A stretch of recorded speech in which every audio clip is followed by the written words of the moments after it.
बातमीकडे वळूया। कल्याण डोंबिवली महानगरपालिका निवडणुकीत शिवसेनेनं बाजी मारत कल्याण डोंबिवली शिवशक्ती युटी गट स्थापन केलाय।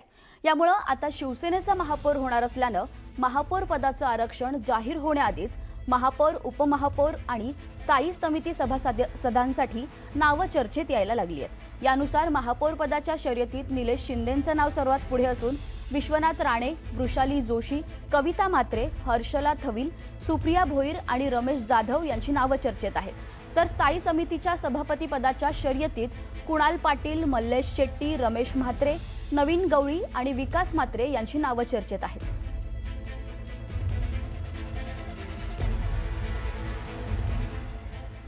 पुन्हा एकदा पाहूयात सकाळच्या 100 बातम्या। धाराशिवमध्ये आज अखेरच्या दिवशी पंचायत समिती आणि जिल्हा परिषदेसाठी उमेदवारांनी अर्ज दाखल केले। अर्ज दाखल करताना उमेदवारांची धावाधाव झाली आहे।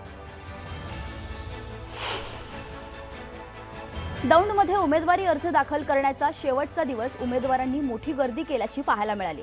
यामुळे अर्ज भरण्यासाठी आलेल्या उमेदवारांमध्ये गोंधळही उडाला होता।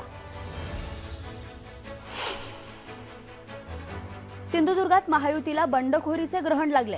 कुडाळ, वेंगुर्ला, सावंतवाडी आणि कणकवलीतील अनेक नेत्यांनी जिल्हा परिषद निवडणुकीसाठी बंडखोरी केली आहे। त्यामुळे आता महायुतीला मोठा फटका बसलाय।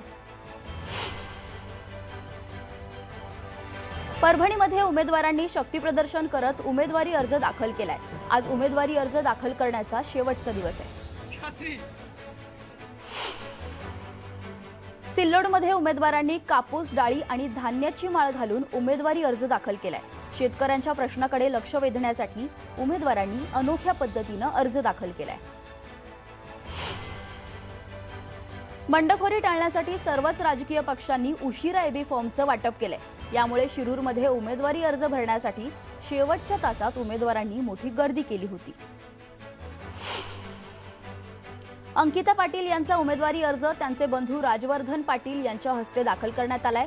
यावेळी त्यांचे चुलते भैयासाहेब पाटीलही उपस्थित होते।